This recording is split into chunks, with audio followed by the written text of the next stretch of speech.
नमस्कार विद्यार्थी मित्रांनो, आगामी महाराष्ट्रामध्ये होणाऱ्या 75,000 पदासाठी 75,000 पदाच्या मेगा भरती संदर्भात सरळ सेवेच्या अंतर्गत विविध पदासाठी भरती प्रक्रिया होणार आहे।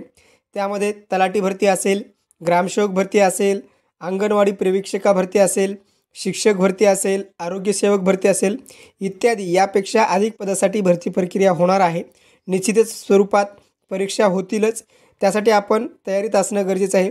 मित्रांनो, आजच्या व्हिडिओच्या माध्यमातून किंवा आजच्या लेक्चरच्या माध्यमातून आपण महाराष्ट्राचा भूगोल याविषयी आपण सविस्तर चर्चा करूया। या लेक्चरच्या माध्यमातून तुमचा महाराष्ट्र भूगोल सरळ सेवेच्या अंतर्गत जे क्वेश्चन विचारले जातात त्या क्वेश्चनच्या प्रकारे सविस्तर अभ्यास होणार आहे। त्यानंतर तुमचे डाऊट्स क्लिअर होणार आहेत। जर तुम्ही महाराष्ट्राचा भूगोल नव्यानेच अभ्यासत असाल तर तुम्ही हा लेक्चर सिरीज संपूर्ण पहा। ही लेक्चर सिरीज पहिली असणार आहे। यानंतर आपण पूर्ण महाराष्ट्राचे भूगोलवरची लेक्चर पूर्ण कंप्लीट करणार व्हिडिओ सिरीजच्या माध्यमातून। त्यामुळे चॅनलला सबस्क्राइब करून ठेवा। जर लेक्चर आवडत असेल तर मित्रांना सुद्धा शेअर करा आणि जर काही प्रश्न असतील तर कमेंट बॉक्समध्ये कमेंट करा। तर मित्रांनो, आपण काय शिकणार आहोत महाराष्ट्राच्या भूगोलमध्ये? आपण आपल्या या लेक्चर सिरीजच्या माध्यमातून आपण नेमकं काय शिकणार आहोत तर या ठिकाणी पहा, पहिलं जे प्रकरण आहे तर त्या पहिल्या प्रकरणामध्ये आपण महाराष्ट्राचा प्रशासकीय भूगोल, महाराष्ट्राच्या निर्मितीचा भूगोल, महाराष्ट्राचा इतिहास म्हणजे 1935 पासून 1937 पासून ते 1956 पर्यंत महाराष्ट्र कशा प्रकारे अस्तित्वात होता, त्यानंतर मुंबई इलाका कशा पद्धतीने होता, मुंबई इलाख्यामध्ये कोणकोणते राज्य होते, कोणकोणते जिल्हे होते, त्याची प्रशासकीय विभागना कशी होती, तो भाग आपण पहिल्या प्रकरणामध्ये अभ्यासणार आहे। त्यानंतर दुसऱ्या प्रकरणामध्ये आपण अभ्यासणार आहे महाराष्ट्राचे स्थान आणि विस्तार। महाराष्ट्राचं जागतिक म्हणजे पृथ्वीवर असेल, त्यानंतर भारताच्या दृष्टिकोनातून महाराष्ट्राचे स्थान कितवं आहे, कशा प्रकारे आहे, महाराष्ट्राचा अक्षवर्तीय आणि रेखावर्तीय विस्तार किती आहे, महाराष्ट्राची पूर्व पश्चिम दक्षिण उत्तर लांबी किती आहे, याची सविस्तर चर्चा करणार आहोत आपण या दुसऱ्या चॅप्टरमध्ये। त्यानंतर तिसरा चॅप्टर आहे महाराष्ट्राची प्रशासकीय रचना। त्यानंतर चौथा चॅप्टर आहे मित्रांनो महाराष्ट्राच्या राजकीय सीमा। आपण नकाशाच्या माध्यमातून पूर्ण हा महाराष्ट्र शिकणार आहोत। त्यानंतर पाचवा प्रकरण आपण अभ्यासणार आहोत महाराष्ट्राची प्राकृतिक रचना। प्राकृतिक रचनेमध्ये सह्याद्रीचा पर्वत असेल, त्यानंतर गाविलगड असेल, सातपुडा पर्वतरांगा असतील, दरकेशा पर्वतरांगा असतील, त्यानंतर नद्या असतील, गोदावरी असेल, मनाडा असेल, भीमा असेल, कृष्णा असेल, पंचगंगा असेल, सरस्वती असेल, अरबी समुद्र असेल, या सर्व बाबीचा आपण आढावा या ठिकाणी महाराष्ट्राच्या प्राकृतिक रचनेमध्ये अभ्यासणार आहोत।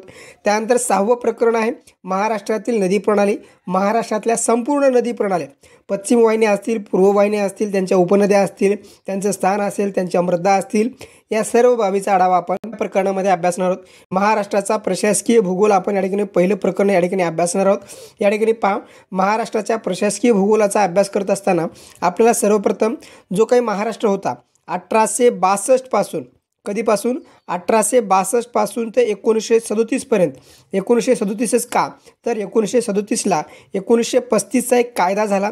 त्या कायद्यानुसार महाराष्ट्रामध्ये नाही तर भारतामध्ये 11 प्रांताची निर्मिती करण्यात आली।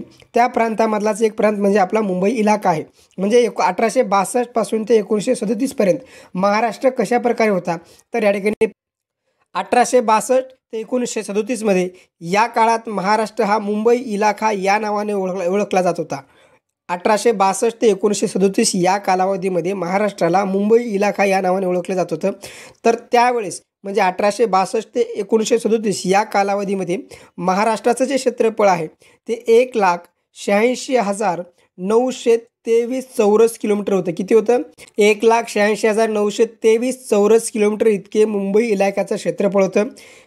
त्यावेळेचा जो भाग होता संपूर्ण क्षेत्र कमिशनरच्या आधिपत्याखाली होतं। त्यावेळेस कमिशनर होते, कमिशनरच्या आधिपत्याखाली मुंबई इलाकाचा संपूर्ण भाग होता। त्यामध्ये एकूण 4 विभाग होते। म्हणजे जो मुंबईचा इलाखा होता त्या इलाख्यामध्ये एकूण 4 विभाग होते। तर पहिला विभाग आहे अहमदाबादचा विभाग, त्यानंतर दुसरा आहे पुणे, त्यानंतर तिसरा आहे बेळगाव, त्यानंतर चौथा आहे कराची। या 4 विभागामध्ये मुंबई इलाक्याची निर्मिती किंवा मुंबई इलाक्याचा पूर्ण भाग होता। हा जो भाग आहे किंवा हा जो कमिशनरच्या आधिपत्याखालचा जो भाग होता तो भाग 1862 ते 1937 या कालावधीमध्ये महाराष्ट्राची प्रशासकीय भूमिका कमिशनरच्या अंडरमध्ये होती। त्यानंतर मित्रांनो मुंबई इलाक्याच्या नंतर 1937 पासून ते 1956 या कालावधीमध्ये महाराष्ट्राच्या प्रांताला किंवा महाराष्ट्राला आत्ताच्या महाराष्ट्राला मुंबई प्रांत या नावाने ओळखलं जात होतं। यामध्ये पहा मित्रांनो बदल कशामुळे झाला तर 1935चा एक कायदा अस्तित्वात आला। त्या कायद्यानुसार 11 प्रांतामध्ये मुंबई प्रांत हा एक प्रांत होता। म्हणजे भारतामध्ये एकूण 11 प्रांताची निर्मिती करण्यात आली। त्यावेळेस 1935च्या कायद्यानुसार संपूर्ण भारतामध्ये 11 प्रांतामध्ये निर्मिती करण्यात आली। त्यापैकी मुंबई एक प्रांत होता। पूर्वीचा मुंबई प्रांत म्हणजे आत्ताचा महाराष्ट्र 1935 ते 1956च्या या कालावधीमध्ये मुंबई प्रांत या नावाने ओळखला जात होता।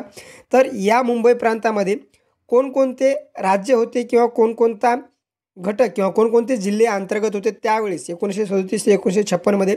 तर यामध्ये गुजरातमधील जो भाग होता अहमदाबाद, कैरा, भडोच, सुरत इत्यादी गुजरातमधले या ठिकाणी जिल्हे होते।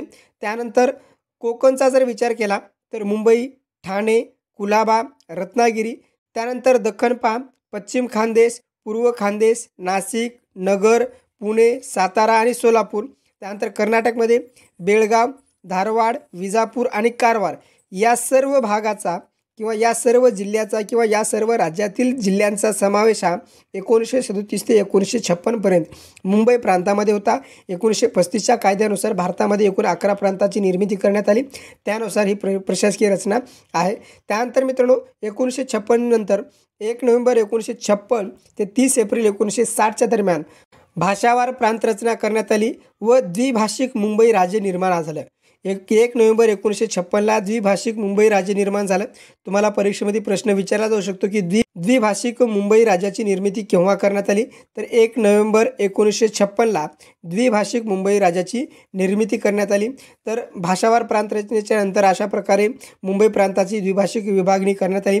यामध्ये पहा 1 नोव्हेंबर 1956 रोजी सध्याच्या महाराष्ट्र व गुजरातमधील खालील जिल्ह्याचा समावेश होतो। तर या द्विभाषिक मुंबई राज्यामध्ये खालील जिल्ह्याचा समावेश होतो। गुजरातमधील सौराष्ट्र राज्य असेल, कच्चे राज्य असेल, त्यानंतर मध्य प्रदेशमध्ये किंवा मध्य प्रांतमधील भंडारा, त्यानंतर नागपूर, वर्धा, चांदा, अमरावती, बुलढाणा, अकोला, यवतमाळ, त्यानंतर हैदराबादचा जर विचार केला तर औरंगाबाद, बीड, परभणी, उस्मानाबाद, नांदेड, त्यानंतर कोकणचा जर विचार केला तर ठाणे, कुलाबा, रत्नागिरी आणि मुंबई, त्यानंतर दख्खनचा जर विचार केला तर धुळे, जळगाव, नाशिक, अहमदनगर या सर्व भागाचा मुंबई इलाका म्हणजे द्विभाषिक मुंबई राज्य यामध्ये समावेश होता। हे जे द्विभाषिक राज्य चालले ते 1 नोव्हेंबर 1956 पासून ते 30 एप्रिल 1960 पर्यंत मुंबई प्रांतामध्ये जो काही द्विभाषिक राज्य होतं ते राज्य अस्तित्वात आलं। त्यानंतर मित्रांनो 1 मे 1960ला बॉम्बे पुनर्रचना कायदा अस्तित्वात आला। 1960ला या कायद्यानुसार महाराष्ट्र राज्याची निर्मिती झाली। आत्ताचा जो महाराष्ट्र आहे त्या महाराष्ट्र राज्याची निर्मिती 1 मे 1960ला झाली। कितीला झाली? 1 मे 1960 रोजी महाराष्ट्र राज्याची निर्मिती झाली। त्यावेळेस म्हणजे ज्यावेळेस 1 मे 1960ला महाराष्ट्र अस्तित्वात आला किंवा महाराष्ट्र राज्याची निर्मिती झाली तर त्यावेळेस एकूण 4 प्रशासकीय विभाग होते। त्यानंतर एकूण जिल्हे किती होते तर 26 जिल्हे होते। 1 मे 1960ला ज्यावेळेस महाराष्ट्र राज्याची निर्मिती झाली, निर्मितीच्या वेळेस एकूण 4 प्रशासकीय विभाग तयार करण्यात आले आणि 26 जिल्ह्यामध्ये किंवा 26 जिल्ह्याचं विभाजन करण्यात आलं। जे प्रशासकीय विभाग आहेत ते प्रशासकीय विभाग या ठिकाणी पहा। पहिला प्रशासकीय विभाग आहे कोकण, त्यानंतर दुसरा आहे पुणे, त्यानंतर तिसरा आहे औरंगाबाद, त्यानंतर चौथा आहे नागपूर। या 4 प्रशासकीय विभागाच्या माध्यमातून महाराष्ट्र राज्याची निर्मिती झाली आणि त्यावेळेस या 4 प्रशासकीय विभागामध्ये एकूण 26 जिल्हे होते। अशा प्रकारे मित्रांनो महाराष्ट्र राज्याची 1937 पासून ते 1960 पर्यंत या टप्प्यामध्ये महाराष्ट्र राज्याची प्रशासकीय विभागणी झाली। आता या ठिकाणी पहा महाराष्ट्र जो 1960ला अस्तित्वात आला, 1 मे 1960चा जो महाराष्ट्र आहे त्या महाराष्ट्राच्या नंतर आणि आत्ताचा महाराष्ट्र जो आहे त्यामध्ये नेमका बदल काय झालेला आहे तर या ठिकाणी पहा 1 मे 1960ला 4 प्रशासकीय विभाग होते, त्यामध्ये नंतर 2 प्रशासकीय विभाग ॲड करण्यात आले। आता एकूण प्रशासकीय विभाग किती आहेत? 6 प्रशासकीय विभाग आहेत। त्यानंतर महाराष्ट्र राज्य निर्मितीच्या वेळेस एकूण 26 जिल्हे होते महाराष्ट्रामध्ये, आता एकूण 10 जिल्हे त्यामध्ये ॲड करण्यात आले आणि आता जे महाराष्ट्राचे एकूण जिल्हे आहेत तर एकूण 36 जिल्ह्याची या ठिकाणी विभागणी करण्यात आली आहे किंवा महाराष्ट्रामध्ये सध्या 36 जिल्हे अस्तित्वात आहेत। त्यानंतर जे प्रशासकीय विभाग निर्माण केले ते म्हणजे पहिला प्रशासकीय विभाग निर्माण केला गेला नाशिक विभाग, त्यानंतर दुसरा प्रशासकीय विभाग निर्माण केला गेला अमरावती. अशा प्रकारे एकूण आता महाराष्ट्रामध्ये 6 प्रशासकीय विभाग आणि 36 जिल्हे आहेत. आता प्रशासकीय विभाग नाशिक आणि अमरावती हे 2 नवीन निर्माण झाले, पण 10 जे जिल्हे नवीन निर्माण करण्यात आले ते 10 जिल्हे कोणकोणते आहेत त्याचासुद्धा तुम्हाला अभ्यास करणं गरजेचं आहे.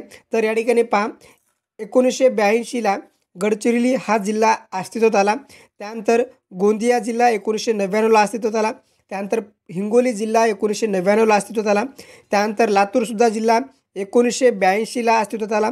त्यानंतर या ठिकाणी पहा, नंदुरबार पाहू शकता की 1998ला नंदुरबार जिल्हा हा अस्तित्वात आला.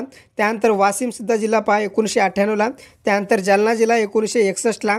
त्यानंतर पालघर जिल्हा म्हणजे आत्ताचा नवीन हा जो जिल्हा आहे पालघर जिल्हा, ठाणे जिल्ह्यामध्ये विभाजन करून 2014ला पालघर हा जिल्हा नवीन अस्तित्वात आला.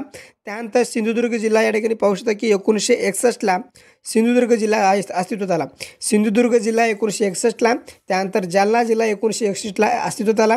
त्यानंतर आत्ताचा जो नवीन जिल्हा आहे ठाणे जिल्ह्यामधून विभाजन होऊन पालघर जिल्हा नवीन अस्तित्वात आला. या सर्व बाबीचा सुद्धा तुम्हाला अभ्यास करणं गरजेचं आहे. अशा प्रकारे महाराष्ट्राचे काही प्रशासकीय जिल्हा आहेत म्हणजे प्रशासकीय रचना आहे संपूर्ण जिल्ह्याची, हा संपूर्ण महाराष्ट्राचा नकाशा तुमच्या नजरेखालून जाणं गरजेचं आहे. महाराष्ट्र राज्याची निर्मिती 1 मे 1960ला झाली. आत्ताचा जो महाराष्ट्र राज्य आहे त्यामध्ये एकूण महाराष्ट्र राज्याची लोकसंख्या किती आहे? 11.24 कोटी इतकी महाराष्ट्र राज्याची 2011च्या जनगणनेनुसार लोकसंख्या आहे. 11.24 कोटी लोकसंख्या 2011च्या जनगणनेनुसार महाराष्ट्र राज्याची आहे. तर महाराष्ट्र राज्यामध्ये भारताच्या एकूण लोकसंख्येच्या 9.29% इतकी लोकसंख्या महाराष्ट्रामध्ये अस्तित्वात आहे. तुम्हाला परीक्षेमध्ये प्रश्न विचारला जाऊ शकतो की 1 लाइनरमध्ये भारताच्या एकूण लोकसंख्येच्या टिंबटिंब इतकी टक्के लोकसंख्या महाराष्ट्रामध्ये अस्तित्वात आहे. तर 9.29% लोकसंख्या अस्तित्वात आहे. त्यानंतर लोकसंख्येच्या दृष्टीने उत्तर प्रदेश हा पहिल्या क्रमांकाचा देश आहे. UP हा पहिल्या क्रमांकाचा देश आहे, तो म्हणजे आपला महाराष्ट्र. दुसऱ्या क्रमांकाने येते भारतामध्ये पहिल्या नंबरचा UP म्हणजे उत्तर प्रदेश, दुसऱ्या नंबरला महाराष्ट्र आहे. त्यानंतर जर महाराष्ट्रामध्ये सर्वाधिक लोकसंख्येच्या जिल्ह्याचा जर विचार केला तर सर्वाधिक लोकसंख्या 2011च्या जनगणनेनुसार ठाणे हा जिल्हा आहे. पण ठाणे जिल्ह्याचं विभाजन 2014ला पालघर जिल्हा नवीन तयार करण्यात आला, त्यानुसार त्याची लोकसंख्या विभागली गेली. त्यानुसार जर आत्ताचा जर विचार केला तर सर्वाधिक लोकसंख्या ही पुणे जिल्ह्याची आहे. कोणत्या जिल्ह्याची आहे? पुणे जिल्ह्याची आहे. पण 2014 पूर्वी ठाणे जिल्ह्याची ज्यावेळेस 2011ची जनगणना झाली त्यावेळेस खऱ्या अर्थानं ठाणे जिल्हा हा पहिल्या क्रमांकाचा जिल्हा होता. त्यानंतर सर्वात कमी लोकसंख्येचा जिल्हा कोणता? तर सिंधुदुर्ग आहे. 1961ला या जिल्ह्याची निर्मिती करण्यात आली. सर्वात कमी लोकसंख्येचा जिल्हा असणारा सिंधुदुर्ग हा जिल्हा आहे. मित्रांनो, या ठिकाणी आपण दुसरं प्रकरण आता समजून घेऊया, महाराष्ट्राचे स्थान आणि विस्तार. महाराष्ट्राचे जे काही स्थान आहे, स्थान किती आहे आणि विस्तार किती आहे. म्हणजे या ठिकाणी पहा, पृथ्वीवर महाराष्ट्राचं स्थान किती आहे भारताचं, त्यानंतर भारतामध्ये महाराष्ट्राचं कितवं स्थान आहे, कशा प्रकारे स्थान आहे, रेखावर्त काय आहे, अक्षावर्त काय आहे, याची सविस्तर चर्चा करूया. त्यानंतर महाराष्ट्राचा विस्तार किती आहे, या ठिकाणी पूर्व पश्चिम लांबी किती असेल, त्यानंतर दक्षिण उत्तर लांबी किती असेल, आग्नेयेला कोणता राज्य असेल, त्यानंतर नैऋत्येला कोणतं राज्य असेल, या सर्व बाबीचा आढावा या चॅप्टरच्या माध्यमातून आपण समजून घेऊया. या ठिकाणी पहा मित्रांनो, महाराष्ट्र राज्याचे स्थान आणि विस्तार किती आहे या ठिकाणी आपल्याला पाहायचं आहे. उत्तर आणि दक्षिण भारतास एकत्रित असणारी विशाल एक भूमी आहे. हा पूर्ण भारताचा नकाशा आहे. तुम्हाला भारताचा नकाशा पूर्णपणे पाठ असेल, जर पाठ नसेल तर तुम्ही पाठच करा, कारण की आगामी परीक्षेमध्ये जर तुम्ही चांगल्या प्रकारे तयारी करत असाल किंवा जर तुम्हाला भारताचा नकाशा जर पाठ नसेल तर तुम्हाला भूगोलवरचे जे काही क्वेश्चन आहेत ते क्वेश्चन सॉल्व करण्यासाठी तेवढं इझिली जाणार नाही. या ठिकाणी पहा, या ठिकाणी कोणता समुद्र आहे, त्यानंतर या ठिकाणी बंगालचा उपसमुद्र आहे, त्यानंतर अरबी समुद्र आहे. त्यानंतर महाराष्ट्राचं स्थान भारतामध्ये या ठिकाणी पाहू शकता. या ठिकाणी पहा, महाराष्ट्राचे स्थान भारतामध्ये अशा प्रकारे आहे. पूर्ण हा भारताचा नकाशा आहे. या ठिकाणी जम्मू काश्मीरपासून ते या ठिकाणी शेवटच्या टोकापर्यंत म्हणजे श्रीलंका असेल, त्यानंतर केरळ असेल, या सर्व टोकापर्यंत म्हणजे उत्तरेपासून ते दक्षिणेपर्यंत या ठिकाणी महाराष्ट्राचं स्थान भारताच्या दक्षिणेच्या मध्ये आहे. या ठिकाणी दक्षिणचा भाग असा आपण त्याला समजला जातो. हा पूर्ण महाराष्ट्र आहे. आता या ठिकाणी पहा, महाराष्ट्राच्या उत्तरेला या ठिकाणी MP म्हणजे मध्य प्रदेश आहे. त्यानंतर या ठिकाणी गुजरात राज्य आहे. त्यानंतर या ठिकाणी छत्तीसगड राज्य आहे. त्यानंतर या ठिकाणी तेलंगणा राज्य आहे. नवीन एक राज्य निर्माण झालं तेलंगणा. त्यानंतर तेलंगणाच्या नंतर हे आंध्र प्रदेश राज्य आहे. त्यानंतर हे कर्नाटक, त्यानंतर हे गोवा. अशा प्रकारे महाराष्ट्राची जी काही प्रशासकीय भूमी आहे आणि महाराष्ट्राची काही स्थान आहे ते महाराष्ट्र स्थान आहे आणि या साईडला म्हणजे महाराष्ट्राच्या पश्चिमेला अरबी समुद्र आहे. अशा प्रकारे या ठिकाणी महाराष्ट्राचं पश्चिम किनाऱ्यालगत या ठिकाणी महाराष्ट्राचं स्थान आहे. उत्तर गोलार्धात भारतीय द्वीपकल्पाच्या पश्चिम किनाऱ्याच्या भागात हा महाराष्ट्र आहे. उत्तर गोलार्धामध्ये भारताच्या द्वीपकल्पाच्या पश्चिम किनाऱ्याच्या भागामध्ये महाराष्ट्र राज्य आहे. अशा प्रकारे या ठिकाणी महाराष्ट्राचे काही स्थान आहे ते स्थान तुम्हाला माहीत असणं गरजेचं आहे. त्यानंतर या ठिकाणी पहा मित्रांनो, महाराष्ट्राचं स्थान आपण समजून घेत असताना महाराष्ट्राचा नकाशासुद्धा तुम्हाला पाठ असणं गरजेचं आहे. या ठिकाणी महाराष्ट्राचा नकाशा तुम्ही समजून घ्या. अशा प्रकारे हा महाराष्ट्राचा नकाशा आहे. आता या नकाशावर तुम्हाला बऱ्याच वेळेस प्रश्न विचारले जाऊ शकतात. कंबाईनला बऱ्याच वेळेस प्रश्न विचारले गेले आहेत. त्यानंतर राज्यसेवेला असतील किंवा इतर जर तुम्ही स्पेसिफिक महाराष्ट्राचा भूगोल जर अभ्यास करत असाल तर तुम्हाला डीपली अभ्यास करणं गरजेचं आहे. जर तुम्ही सर्व सेवेच्या अंतर्गत जर तुम्ही तयारी करत असाल तर तुम्हाला ओव्हरलुक असणं गरजेचं आहे. आता ठिकाणी पहा विस्तार किती आहे, स्थान आपण पाहिलेलं आहे. तर महाराष्ट्राचा विस्तार किती आहे, तर महाराष्ट्राचा जो काही नकाशा आहे किंवा महाराष्ट्राचा जो काही विस्तार आहे तो विस्तार कसा आहे, त्रिकोणी आकाराचा आहे. या ठिकाणी पहा त्रिकोणाचा सारखा आकार महाराष्ट्राच्या जो काही नकाशा आहे किंवा महाराष्ट्राचं जे काही स्थान आहे ते स्थान या ठिकाणी पाहू शकता की तुम्ही त्रिकोणी आकाराचा महाराष्ट्र स्थान आहे. या ठिकाणी पहा महाराष्ट्राचा जो नकाशा आहे किंवा महाराष्ट्राचं जे स्थान आहे ते दक्षिणेस चिंचोळा आकार आहे. या ठिकाणी पहा दक्षिणेस कसं आहे, चिंचोळा आकाराचा या ठिकाणी महाराष्ट्राचं स्थान आहे. त्यानंतर उत्तरेस कसं आहे, रुंद आहे. उत्तरेस कसं आहे महाराष्ट्र, रुंद आहे. त्यानंतर पाया कुठे आहे तर महाराष्ट्राचा कोकणामध्ये आहे. या ठिकाणी हा पाया आहे कोकणामध्ये, सिंधुदुर्ग या ठिकाणी तेरेखोलची खाडी आहे. या ठिकाणी महाराष्ट्राचा जो पाया आहे तो कोकणात आहे. निमुळ ते टोक विदर्भात आहे. कुठं आहे, निमुळ ते टोक हे विदर्भामध्ये आहे. हा विदर्भाचा भाग आहे. यानंतर आपण सविस्तर चर्चा करणार आहेत म्हणजे विदर्भ कोणता आहे, त्यानंतर कोणता जिल्हा कुठं आहे, त्यानंतर त्यामध्ये नदी प्रणाली कशा प्रकारे आहे, कोणत्या डोंगर रांगा आहेत, कशा प्रकारे महाराष्ट्र राज्याचे विभाजन झालेलं आहे, त्यानंतर नवीन जिल्हे कोणते तयार झाले, तालुके कोणते तयार झाले, हे सर्व माहिती आपण या ठिकाणी चर्चा करणार आहोत. मित्रांनो जर लेक्चर आवडत असेल तर आपल्या मित्रांना सुद्धा शेअर करा. जर चॅनल नवीन असेल चॅनलला सबस्क्राईब करून ठेवा. काही प्रश्न असतील तर कमेंट बॉक्समध्ये कमेंट करा. त्यानंतर मित्रांनो क्षेत्रफळ किती आहे, सर्वात महत्त्वाचा प्रश्न आहे. 3,07,713 चौरस किलोमीटर एवढे महाराष्ट्र राज्याचे क्षेत्रफळ आहे. 3,07,713 चौरस किलोमीटर. पाठच करा, 3,07,713 किलोमीटर चौरस किलोमीटर एवढे महाराष्ट्राचे क्षेत्रफळ आहे.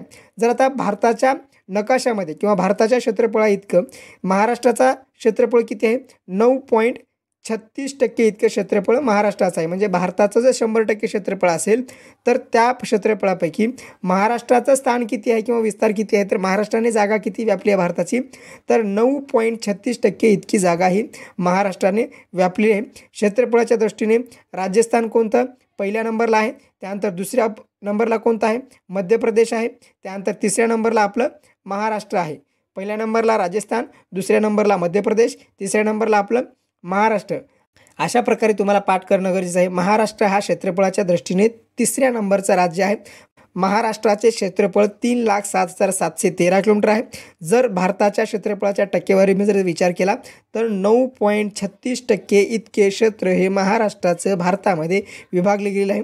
त्यानंतर मित्रांनो अहमदनगर जिल्हा हा सर्वात मोठा क्षेत्रफळाचा जिल्हा आहे. या ठिकाणी अहमदनगर जिल्हा आहे. त्यानंतर आपण सविस्तर चर्चा करणार आहे अहमदनगर जिल्हा कशा प्रकारे आहे, अहमदनगर जिल्ह्याला कोणकोणत्या जिल्ह्याच्या सीमा लागतात, त्यानंतर विस्तार किती आहे. तर महाराष्ट्रामध्ये सर्वात मोठा क्षेत्रफळाच्या दृष्टीने जिल्हा कोणता आहे, तर अहमदनगर जिल्हा आहे. तुम्हाला पोलीस भरतीसाठी विचारला जाऊ शकते. त्यानंतर मुंबई शहर सर्वात लहान जिल्हा आहे. जत सांगली हा सर्वात मोठा तालुका आहे. जर तालुक्याचा जर विचार केला तर सांगलीमधील जत हा तालुका सर्वात मोठा क्षेत्रफळाच्या दृष्टिकोनातून आहे. अशा प्रकारे मित्रांनो महाराष्ट्राचं स्थान आणि विस्तार या पॉईंटच्या माध्यमातून तुम्हाला लक्षात ठेवणं गरजेचं आहे. तुम्हाला नकाशा हा डोळ्यासमोर रात्री झोपेतून उठल्यानंतर सुद्धा आला पाहिजे. अशा प्रकारे तुम्हाला तोंडपाठ किंवा तशा प्रकारे सराव करणं गरजेचं आहे. त्यानंतर महाराष्ट्राचा विस्ताराचा जर विचार केला तर अक्षवर्तीय विस्तार किती आहे, तर 22°60' उत्तर हा महाराष्ट्राचा अक्षवर्तीय विस्तार आहे. त्यानंतर या ठिकाणी पहा 15°44' उत्तर अशा प्रकारे या ठिकाणी महाराष्ट्राचा अक्षवर्तीय विस्तार आहे.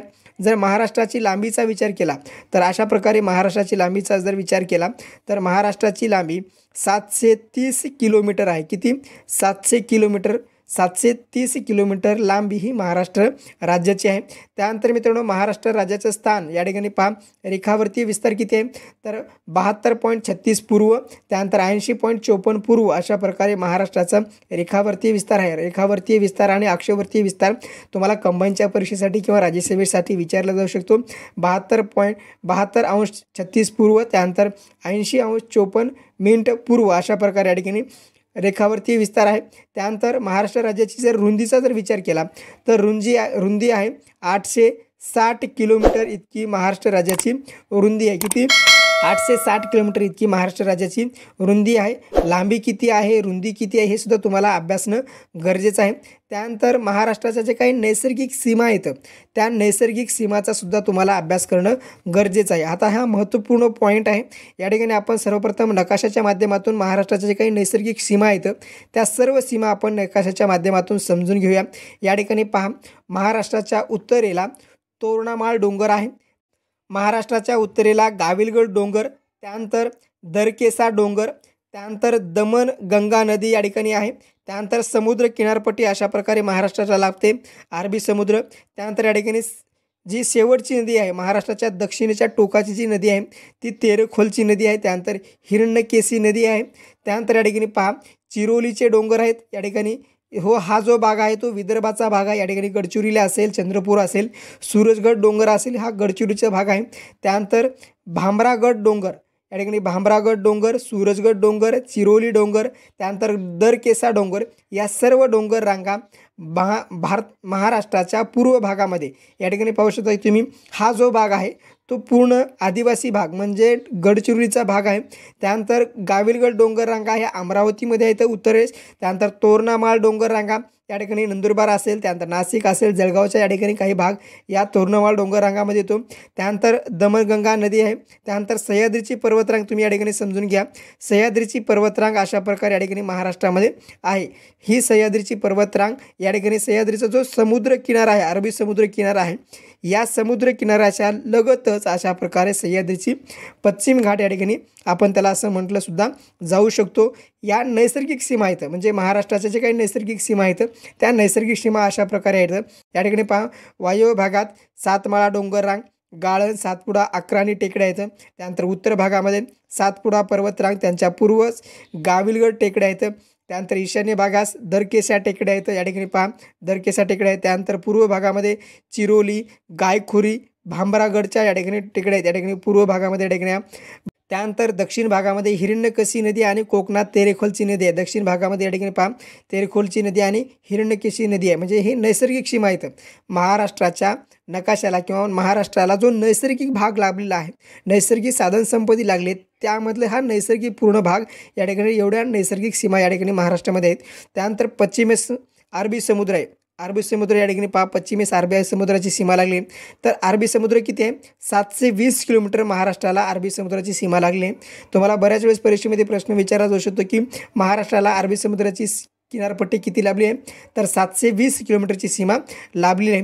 त्यानंतर सर्वात जास्त समुद्र किनारे लाभलेल्या जिल्ह्याचा क्रमसुद्धा तुम्हाला कंबाईनच्या परीक्षेमध्ये विचारला जाऊ शकतो किंवा एखाद्या तुम्हाला सरळ सेवेच्या परीक्षेमध्ये प्रश्न विचारला जाऊ शकतो। तर या ठिकाणी पहा सर्वात जास्त समुद्र किनारा रत्नागिरी जिल्ह्याला 240 किलोमीटर आहे। त्यानंतर जो दुसरा जिल्हा आहे तो रायगड 122 किलोमीटर, त्यानंतर तिसरा आहे सिंधुदुर्ग 120 किलोमीटर, त्यानंतर चौथा आहे मुंबई 114 किलोमीटर, त्यानंतर पाचवा आहे पालघर 102 किलोमीटर, त्यानंतर ठाणे आहे 25 किलोमीटर। अशा प्रकारे तुम्हाला या ठिकाणी उतरत्या क्रमानं हा जो जिल्ह्याचा क्रम आहे तो लक्षात ठेवणं गरजेचं आहे। म्हणजे पहिल्या सर्वात जास्त रत्नागिरी जिल्ह्याला समुद्रकिनारा लाभते, त्यानंतर रायगड, त्यानंतर सिंधुदुर्ग, त्यानंतर मुंबई, त्यानंतर पालघर, त्यानंतर ठाणे। सर्वात कमी समुद्रकिनारी लाभणारा जिल्हा ठाणे आहे, त्यानंतर सर्वात जास्त समुद्रकिनारा लाभणारा जिल्हा रत्नागिरी आहे। अशा प्रकारे मित्रांनो जे काही महाराष्ट्राचं स्थान आणि विस्तार आहे हे तुम्हाला अभ्यासणं गरजेचं आहे। या तिसऱ्या प्रकरणामध्ये महाराष्ट्राची प्रशासकीय रचना कशी असणार आहे, महाराष्ट्र आपला प्रशासकीय रचनेच्या माध्यमातून कसा दिसतो याची चर्चा आपण या व्हिडिओच्या माध्यमातून करूया। मित्रांनो लेक्चर आवडत असेल तर मित्रांनो आपल्याला शेअर करा, जर चॅनल नवीन असेल चॅनलला सबस्क्राईब करून ठेवा। महाराष्ट्राचा प्रशासकीय भूगोल कशा प्रकारे आहे तर सर्वप्रथम ज्यावेळेस महाराष्ट्र अस्तित्वात आला 1 मे 1960ला त्यावेळेस 4 प्रशासकीय विभाग होते, त्यानंतर 2 प्रशासकीय विभाग ॲड करण्यात आले, ते जे 2 प्रशासकीय विभाग आहेत ते आपण कालच्या लेक्चरच्या माध्यमातून सविस्तरपणे चर्चा केली आहे. तो म्हणजे नाशिक प्रशासकीय विभाग आणि अमरावती प्रशासकीय विभाग. अशा प्रकारे सध्या महाराष्ट्रामध्ये एकूण 6 प्रशासकीय विभाग आहेत. किती आहेत? एकूण 6 प्रशासकीय विभाग आहेत. यामध्ये पहा मित्रांनो, नाशिक अशा प्रकारे या ठिकाणी नकाशामध्ये तुम्हाला प्रशासकीय विभाग दिसेल. त्यानंतर अमरावती हा एक प्रशासकीय विभाग आहे. त्यानंतर नागपूर एक प्रशासकीय विभाग आहे. त्यानंतर औरंगाबाद हा एक प्रशासकीय विभाग आहे. त्यानंतर पुणे हा एक प्रशासकीय विभाग. त्यानंतर कोकण एक प्रशासकीय विभाग. अशा प्रकारे महाराष्ट्राचा प्रशासकीय आपला भूगोल आहे. तुम्हाला महाराष्ट्राचा अभ्यास करायचा असेल किंवा महाराष्ट्राच्या भूगोलाचा जर तुम्हाला अभ्यास करायचा असेल, सरळ सेवेच्या अंतर्गत असो, कंबाईन असो किंवा इतर कोणत्याही परीक्षेचा जर तुम्ही अभ्यास करत असाल, तर तुम्हाला महाराष्ट्राचा भूगोल अभ्यासण्याच्या आधी तुम्हाला महाराष्ट्राचा नकाशा आधी पाठ असणं गरजेचं आहे. तरच तुम्हाला चांगल्या प्रकारे महाराष्ट्र समजता येईल किंवा तशा प्रकारे महाराष्ट्राचा भूगोल तुम्हाला चांगल्या प्रकारे लक्षात येईल. आता मित्रांनो पहा, महाराष्ट्राच्या प्रशासकीय भूगोलमध्ये सर्वप्रथम आपण पाहूया की कोकणचा जो विभाग आहे, या ठिकाणी पहा महाराष्ट्राच्या नकाशामध्ये कोकणचा विभाग अशा प्रकारे या ठिकाणी दर्शवला गेला आहे. कोकणचा विभाग या ठिकाणी अरबी समुद्र आहे. 720 किलोमीटरचा अरबी समुद्र महाराष्ट्राला लाभलेला आहे. कोकणचा विभाग आहे अशा प्रकारे निमुळता तुम्हाला या ठिकाणी पाहायला मिळेल. तर या ठिकाणी पहा कोकणचं जे काही किंवा कोकण या विभागाचं क्षेत्रफळ किती आहे, तर 30,728 क्षेत्रफळ चौरस किलोमीटर. अशा प्रकारे महाराष्ट्रातलं जे काही कोकण प्रशासकीय विभाग आहे, या विभागाचं 30,728 चौरस किलोमीटर एवढं क्षेत्रफळ आहे. त्यानंतर या कोकण विभागामध्ये एकूण कोणते जिल्हे येतात आणि किती जिल्हे येतं, तर एकूण 7 जिल्हे येतं. आणि तालुक्याचा जर विचार केला तर या ठिकाणी तुम्ही पाहू शकता एकूण 50 तालुके या कोकण विभागामध्ये येतात. आता या ठिकाणी पालघर असेल, ठाणे असेल, रत्नागिरी असेल, रायगड असेल, त्यानंतर सिंधुदुर्ग असेल, अशा प्रकारे या ठिकाणी मुंबई आणि मुंबई उपनगर अशा प्रकारे एकूण या ठिकाणी 7 जिल्हे आहेत. यामध्ये एकूण 50 तालुके आहेत आणि 30,728 चौरस किलोमीटर एवढं क्षेत्रफळ आहे. आणि महाराष्ट्राच्या 10% क्षेत्रफळ हे कोकण विभागाचं आहे. या ठिकाणी तुम्हाला परीक्षेमध्ये प्रश्न विचारला जाऊ शकतो, कंबाईनसाठी विचारला जाऊ शकतो किंवा राज्यसेवेसाठी तुम्हाला विचारला जाऊ शकतो. तर कोकणचं क्षेत्रफळ हे 10% म्हणजे महाराष्ट्राच्या 10% क्षेत्रफळ हे कोकण विभाग आहे. त्यानंतर मित्रांनो दुसरा विभाग आहे नाशिक विभाग. या ठिकाणी पहा नाशिक विभाग आहे. आता नाशिक विभागाचं तुम्हाला क्षेत्रफळ पाहणं गरजेचं आहे. तर नाशिक विभागाचं क्षेत्रफळ आहे 57,493 चौरस किलोमीटर इतकं क्षेत्रफळ महाराष्ट्रामध्ये नाशिक विभागाचं आहे. जर भारताचा म्हणजे जर महाराष्ट्राच्या टक्केवारीमध्ये जर विचार केला तर 18.17% इतकं क्षेत्रफळ नाशिक विभागाचं आहे. किती आहे? 18.70% क्षेत्रफळ हे नाशिक विभागांना मिळाले. यामध्ये नाशिक विभागामध्ये एकूण किती जिल्हे येतं, तर नाशिक विभागामध्ये एकूण 5 जिल्हे येतं. या ठिकाणी नंदुरबार असेल, त्यानंतर धुळे असेल, नाशिक असेल, अहमदनगर असेल, हे जे जिल्हे आहेत हे जिल्हे नाशिक विभागामध्ये येतात. एकूण तालुके किती आहेत, तर एकूण 54 तालुके येतं. तुम्हाला परीक्षेमध्ये प्रश्न विचारला जाऊ शकतो की अशा प्रकारे तुम्हाला एक आकृती दिली जाईल. या ठिकाणी आकृती जी आहे अशा प्रकारे एक तुम्हाला आकृती दिली जाईल आणि विचारलं जाईल की हा जो विभाग आहे तो महाराष्ट्रातला कोणता प्रशासकीय विभाग आहे. त्यामुळे नाशिक प्रशासकीय विभाग असेल, कोकण प्रशासकीय विभाग असेल, ते तुम्हाला नकाशाच्या माध्यमातून सुद्धा समजून घेणं गरजेचं आहे. त्यानंतरचा प्रशासकीय विभाग आहे पुणे प्रशासकीय विभाग. या ठिकाणी पहा अशा प्रकारचा महाराष्ट्रामध्ये त्रिकोणी आकाराचा पुणे प्रशासकीय विभागामध्ये सुद्धा एकूण 5 जिल्हे आहेत. त्यानंतर एकूण तालुके किती आहेत, तर एकूण 58 तालुके पुणे प्रशासकीय विभागामध्ये येतं. त्यानंतर या ठिकाणी पाहू शकता की पुणे प्रशासकीय विभागाचं जे काही क्षेत्रफळ आहे 57,275 चौरस किलोमीटर इतकं क्षेत्रफळ पुणे प्रशासकीय विभागाचं आहे. आणि महाराष्ट्रामध्ये जर विचार केला तर 18.60% हे क्षेत्रफळ महाराष्ट्रामध्ये पुणे विभागाचं विभागलेलं आहे. अशा प्रकारे पुणे विभागाचे एकूण जिल्हे 5, त्यानंतर तालुके 58, त्यानंतर क्षेत्रफळ 57,275 चौरस किलोमीटर इतकं क्षेत्रफळ पुणे विभागाचं आहे. आपण महाराष्ट्राचा प्रशासकीय रचना किंवा प्रशासकीय भूगोल अभ्यासत आहोत. तुम्हाला जोपर्यंत तुम्हाला नकाशा पाठ होणार नाही तोपर्यंत महाराष्ट्राचा भूगोल समजणार नाही. त्यानंतर मित्रांनो सर्वात मोठा जो प्रशासकीय विभाग आहे तो म्हणजे औरंगाबाद प्रशासकीय विभाग. त्याला आपण मराठवाडासुद्धा असं म्हटलं जातो. औरंगाबाद प्रशासकीय विभाग, या औरंगाबाद प्रशासकीय विभागाचं जे काही स्थान आहे म्हणजे किती टक्के विस्तार आहे या महाराष्ट्रामध्ये, तर 21.0.6% इतका भाग हा औरंगाबाद प्रशासकीय विभागाने महाराष्ट्रामधला विभागलेला आहे. तर क्षेत्रफळ आहे 64,813 चौरस किलोमीटर इतकं क्षेत्रफळ औरंगाबाद प्रशासकीय विभागाने विभागलेलं आहे. तर एकूण जिल्हे किती येतं, तर एकूण 8 जिल्हे येतं. कोणकोणते जिल्हे येतं? नांदेड असेल, त्यानंतर जालना असेल, हिंगोली असेल, लातूर असेल, उस्मानाबाद असेल, त्यानंतर औरंगाबाद असेल, अशा प्रकारे एकूण 8 जिल्ह्याचं विभाजन किंवा 8 जिल्हा इतका सर्वात मोठा हा प्रशासकीय विभाग आहे. यामध्ये तालुके किती आहेत तर एकूण 76 तालुके. यामध्ये एकूण तालुके 76 तालुके आहेत. 8 जिल्हे, 64,813 चौरस किलोमीटर इतकं क्षेत्रफळ, 21.6% क्षेत्रफळ औरंगाबाद प्रशासकीय विभागाने विभागलेलं आहे. अशा प्रकारे औरंगाबाद प्रशासकीय विभागाचा नकाशा दिसतो. हा सुद्धा तुम्हाला नकाशा पाठ करणं गरजेचं आहे किंवा लक्षात ठेवणं गरजेचं आहे. त्यानंतर मित्रांनो दुसरा प्रशासकीय विभाग आहे अमरावती प्रशासकीय विभाग. आता हा जो नवीन प्रशासकीय विभाग झालेला आहे म्हणजे राज्याच्या निर्मितीच्या नंतर नाशिक आणि अमरावती हे 2 प्रशासकीय विभाग नव्याने निर्माण करण्यात आले. 14.95% क्षेत्रफळ इतकं क्षेत्रफळ या ठिकाणी महाराष्ट्रामध्ये अमरावती प्रशासकीय विभागाचं आहे. 46,027 चौरस किलोमीटर इतकं क्षेत्रफळ आहे. एकूण 5 जिल्हे आहेत यामध्ये सुद्धा. त्यानंतर 56 तालुके आहेत. त्यानंतर मित्रांनो दुसरा प्रशासकीय विभाग आहे नागपूर प्रशासकीय विभाग. त्याला आपण विदर्भसुद्धा असं म्हणतो. विदर्भाचा हा नागपूर प्रशासकीय विभाग आहे. तर या ठिकाणी पहा 16.69% इतकं क्षेत्रफळ महाराष्ट्रामध्ये नागपूर प्रशासकीय विभागाचा विभागलेला आहे. तर याचा विचार जर केला तर क्षेत्रफळाच्या दृष्टिकोनातून 51.377 चौरस किलोमीटर क्षेत्रफळ नागपूर प्रशासकीय विभागाचा आहे. तर नागपूर प्रशासकीय विभागामध्ये एकूण 6 जिल्हे आहेत. त्यानंतर तालुके किती आहेत तर 64 तालुके आहेत. अशा प्रकारे मित्रांनो महाराष्ट्राची काही प्रशासकीय रचना आहे त्या प्रशासकीय रचनेचा आपण अभ्यास केला आहे. काही प्रश्न असतील तर कमेंट बॉक्समध्ये कमेंट करा. जर चॅनलवर नवीन असेल, जर लेक्चर आवडत असेल तर आपल्या मित्रांना शेअर करा आणि चॅनलला सबस्क्राईब करा विसरू नका. मित्रांनो त्यानंतरचा आपण या ठिकाणी चॅप्टर पाहणार आहोत. 4थं चॅप्टर आहे या ठिकाणी महाराष्ट्राची राजकीय सीमा. हा सर्वात महत्त्वाचा चॅप्टर आहे. महाराष्ट्राची राजकीय सीमा आपल्याला पाहायचं आहे. महाराष्ट्राचा जो नकाशा आहे त्या नकाशाला आधारूनच किंवा त्या नकाशाला धरूनच आपण या ठिकाणी महाराष्ट्राची काही राजकीय सीमा आहे तो राजकीय सीमा, त्यानंतर महाराष्ट्राची काही जिल्हे आहेत ते जिल्ह्याचा आपण या ठिकाणी सविस्तर अभ्यास करणार आहेत. तर या ठिकाणी पहा महाराष्ट्राचा नकाशा आपल्यासमोर अशा प्रकारे या ठिकाणी शो होत आहे. या ठिकाणी महाराष्ट्राच्या नकाशामध्ये आपल्याला महाराष्ट्राची काही राजकीय सीमा आहेत त्या राजकीय सीमा समजून घ्यायचं आहे. हा पूर्ण आपला महाराष्ट्राचा नकाशा आहे. त्रिकोणी आकाराचा आपला हा महाराष्ट्राचा नकाशा आहे. कशा प्रकारे आहे आपला नकाशा? त्रिकोणी आकाराचा आहे. त्यानंतर कोकणामध्ये या महाराष्ट्राचा पाया आहे. त्यानंतर या ठिकाणी निमुळते टोक कुठं आहे तर विदर्भामध्ये आहे. उत्तरेलामध्ये कशा प्रकारे महाराष्ट्र आहे तर अशा प्रकारे या ठिकाणी सपाट महाराष्ट्र आपल्याला पाहायला मिळतो.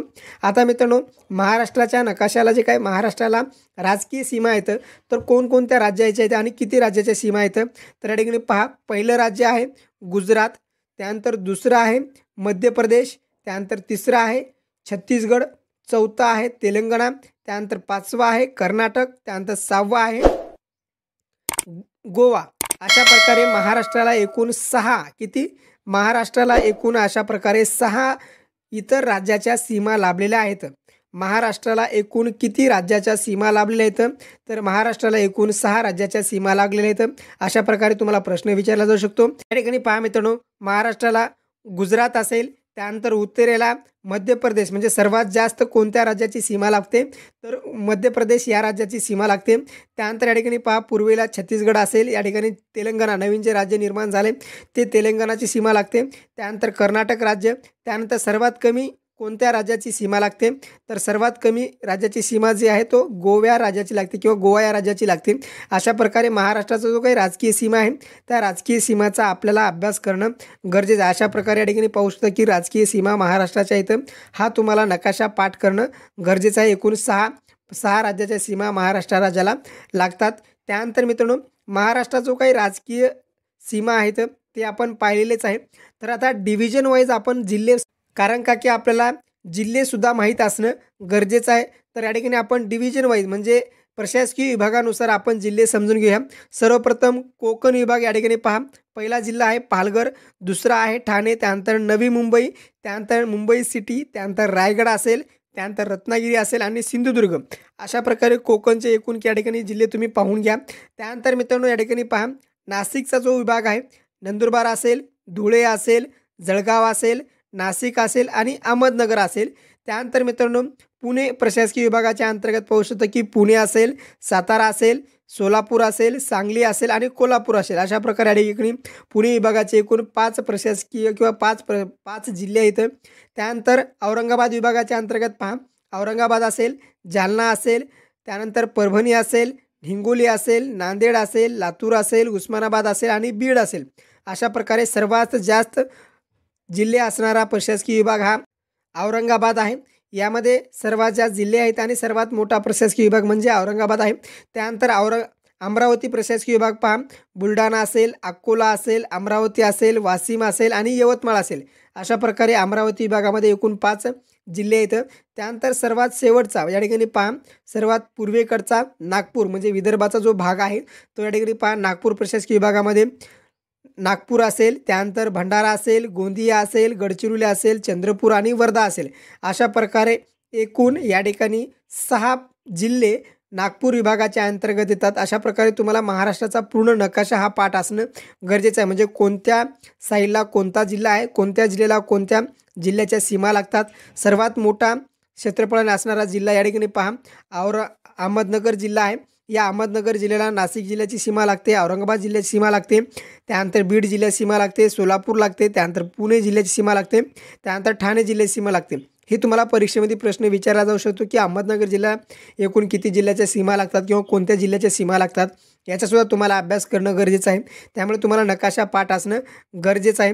अशा प्रकारे मित्रांनो आपण महाराष्ट्राचा जो काही नकाशा आहे प्रशासकीय बाबतीच्या माध्यमातून समजून घेतलेला आहे.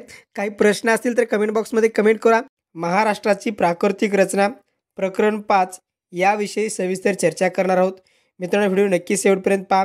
जर चॅनलवर नवीन असेल चॅनलला सबस्क्राईब करून ठेवा. जर लेक्चर आवडत असेल तर आपल्या मित्रांना सुद्धा शेअर करा. मित्रांनो या ठिकाणी पहा, महाराष्ट्राचा आपल्याला सर्वप्रथम प्राकृतिक रचना कशी आहे ती आपण नकाशाच्या माध्यमातून समजून घेऊया.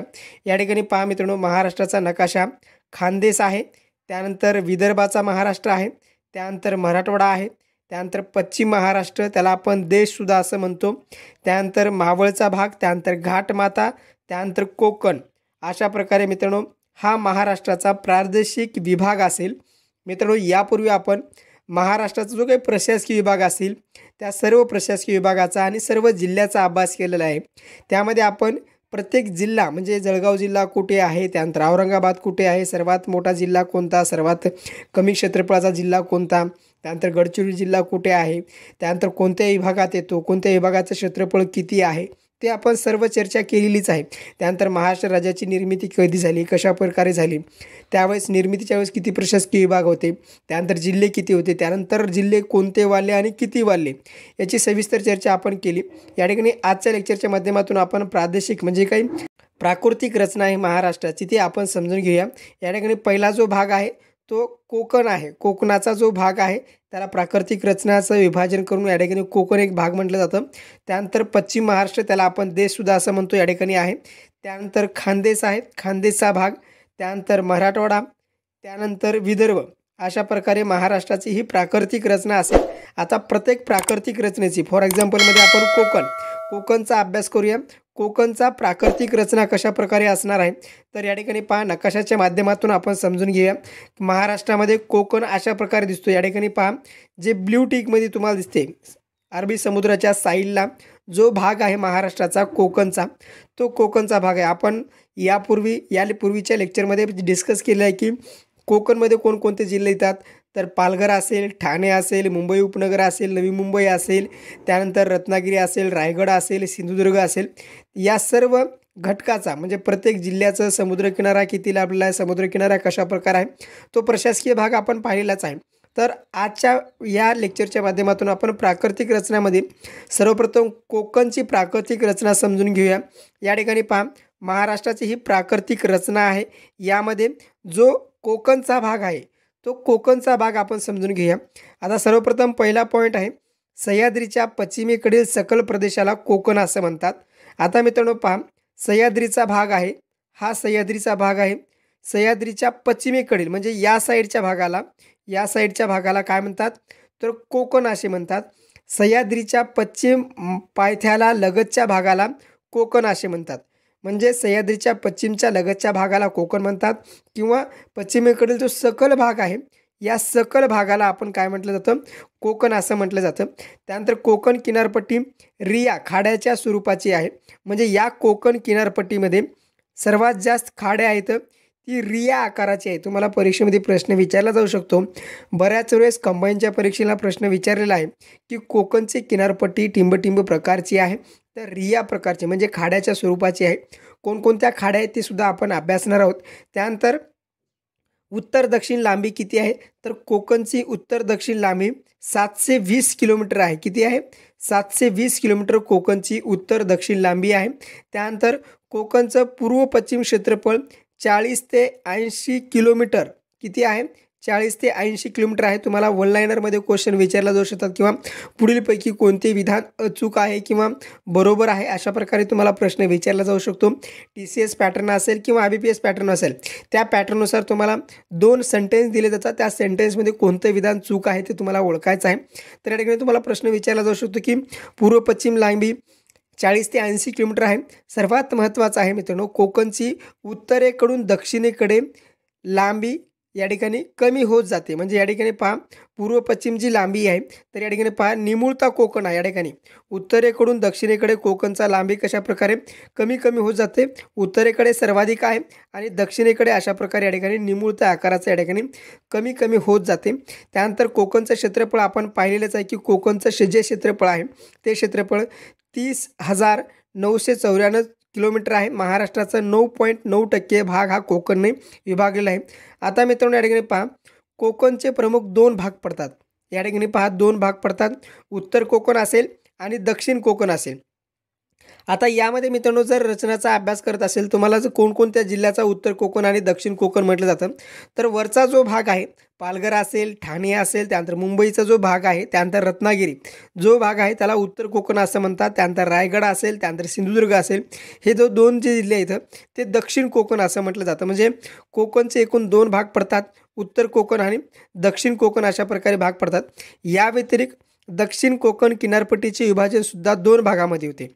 या ठिकाणी पहा, दक्षिण कोकण या ठिकाणी इथून जर दक्षिण कोकण खाली असेल तर या विभागाचं म्हणजे या कोकण विभागाचे दक्षिण कोकणपासून 2 विभाग पडतात.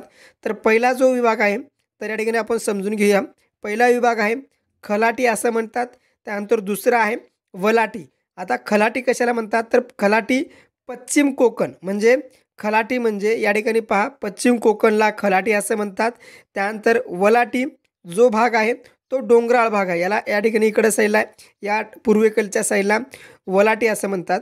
म्हणजे खलाटी आणि वलाटी या दोन भागाचं विभाजन दक्षिण कोकणमध्ये दिलं जातं.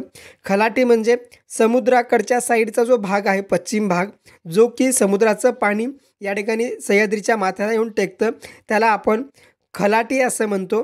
त्यानंतर समुद्र किनाऱ्यापासून जो भाग डोंगर भाग आहे, या ठिकाणी पहा अशा प्रकारे एक मध्यवर्ती रेष आहे. या ठिकाणी या रेषेच्या नंतर म्हणजे डोंगराळचा जो भाग आहे त्या डोंगराळच्या भागाला वलाटी असं म्हणतात. त्याला आपण पूर्व कोकणसुद्धा असं म्हणतो. पश्चिम कोकण म्हणजे अरबी समुद्राच्या भागाला खलाटी म्हणतात, त्याला सकल भाग आहे. त्यानंतर पूर्व कोकण म्हणजे त्याला आपण वलाटी म्हणतो, जो की डोंगराळचा भाग आहे. अशा प्रकारे मित्रांनो जो काही कोकणचा भाग आहे, कोकणची प्राकृतिक रचना आहे, तुम्हाला परीक्षेमध्ये विचारला जाऊ शकतो.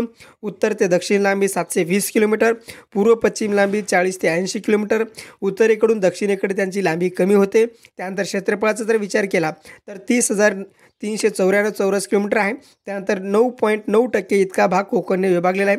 उत्तर कोकण आणि दक्षिण कोकण अशा प्रकारे त्याचं विभाजन होतं. त्याला खलाटी आणि वलाटी म्हणजे पश्चिम कोकण आणि पूर्व कोकण अशा प्रकारे आपण त्याचं विभाजनसुद्धा करू शकतो. म्हणजे अभ्यासाच्या दृष्टिकोनातून आपल्याला ते सोपं जातं आणि लक्षात ठेवण्यासाठी एकदम सोपं असतं. त्यानंतर मित्रांनो सह्याद्रीची पर्वतरांग. आता महाराष्ट्राचा जो प्राकृतिक विभाग आहे किंवा प्राकृतिक रचना आहे, त्या प्राकृतिक रचनेचा आपल्याला अभ्यास करत असताना या ठिकाणी पहा या सर्व बाबीचा अभ्यास करायचा आहे. तो म्हणजे सातपुडा पर्वतरांग, त्यानंतर सातमाळा डोंगर, अजिंठा डोंगर, त्यानंतर हरिश्चंद्र डोंगर, त्यानंतर बालाघाट डोंगर, त्यानंतर शंभू महादेव डोंगर, त्यानंतर सह्याद्रीचा पर्वतरांग. या सर्व बाबीचा आपल्याला महाराष्ट्राच्या प्राकृतिक रचनेमध्ये अभ्यास करणं गरजेचं आहे. आता त्यापैकी आपण सर्वप्रथम जो भाग आहे पहिला तो सह्याद्रीचा पर्वतरांग. या पर्वतरांगाचे आपण वैशिष्ट्ये समजून घेऊया. सह्याद्री हे महाराष्ट्रातील पश्चिम घाटाचे नाव आहे. म्हणजे सह्याद्रीचा पर्वत भाग किंवा त्याला कोकण आपण म्हणतो, तो पश्चिम घाटाचे नाव आहे. या ठिकाणी घाट आहे, त्या पश्चिम घाटाला आपण सह्याद्री असं म्हटलं जातो. हा अवशिष्ट पर्वत आहे, म्हणजे अवशिष्ट प्रकारचा पर्वत आहे. अवशिष्ट पर्वत म्हणजे या ठिकाणी खडकाची झीज होऊन जो खडक या ठिकाणी आपल्याला दिसतो, म्हणजे जे काही खडक तयार झालेले आहेत जे की न विरघळणारे, त्याला अवशिष्ट प्रकारचा खडक असं म्हटलं जातो. तो अवशिष्ट प्रकारचा हा सह्याद्रीचा पर्वतरांग आहे. त्यानंतर विस्तार जर विचार केला तर उत्तरेपश्चिम तापीपासून ते दक्षिणेच्या कन्याकुमारीपर्यंत या ठिकाणी उत्तरेला तापी नदी आहे. तापी नदीपासून ते भारताचे जे काही कन्याकुमारीचं टोक आहे त्या टोकापर्यंत सह्याद्रीचा भाग हा या पश्चिम घाटाचं नाव पडलेलं आहे. महाराष्ट्रामध्ये आपण त्याला म्हणतो कोकणचा भाग, पण पूर्ण भारताचा जर विचार केला तर सह्याद्री हे महाराष्ट्रातील पश्चिम घाटाचे नाव आहे. त्यानंतर तो अवशिष्ट प्रकारचा पर्वतरांग आहे. जर विचार केला सह्याद्रीच्या सरासरीचा जर विचार केला तर 1200 मीटर इतकी उंची आहे सह्याद्रीची. म्हणजे उत्तरेपासून तापीपासून ते खाली दक्षिणेपर्यंत कन्याकुमारीपर्यंत म्हणजे पालखंडची जी खिंड आहे त्या खिंडीपर्यंत जो काही सरासरीचा उंची भाग आहे तो 1200 मीटर आहे. त्यानंतर महाराष्ट्रातील जो कोकण आहे म्हणजे सह्याद्री पर्वतामधील महाराष्ट्राची जी कोकण रांग आहे त्या कोकण रांगाची लांबी 440 किलोमीटर आहे. किती आहे? 440 किलोमीटर आहे. हा तुम्हाला परीक्षेमध्ये प्रश्न विचारला जातो. महाराष्ट्राची जी काही कोकणची लांबी आहे ती 440 किलोमीटर आहे. त्यानंतर महाराष्ट्राची सरासरी उंची किती आहे, म्हणजे महाराष्ट्रातल्या कोकणची सरासरी उंची 300 ते 900 मीटर. किती आहे? 900 मीटर आहे. 300 ते 900 मीटर महाराष्ट्रातल्या महाराष्ट्राच्या कोकण किनारपट्टीची उंची आहे. त्यानंतर उत्तरेकडे वाढत जातो. या ठिकाणी पहा, महाराष्ट्राचं जे काही कोकण आहे तो कोकण उत्तरेकडे वाढत जातो आणि पश्चिमेकडे बाजू कशी असते, तीव्र होत जाते.